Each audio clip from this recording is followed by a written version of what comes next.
how to select which password app to use to open verification code setup links and QR codes on the iPhone 16 series.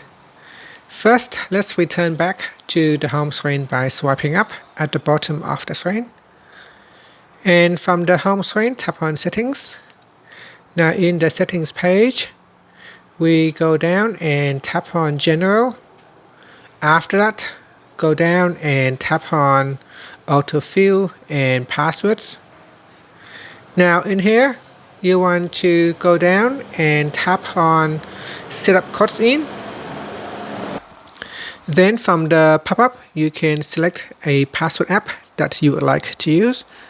Now because I only have one password app installed on my device, so I only have one option. If you have more apps installed on your phone, then you will have more options for you to select. And that's it. After that, you can tap on the back key or swipe up to go back to the home screen. Thank you for watching this video. Please like and subscribe to my channel for more videos.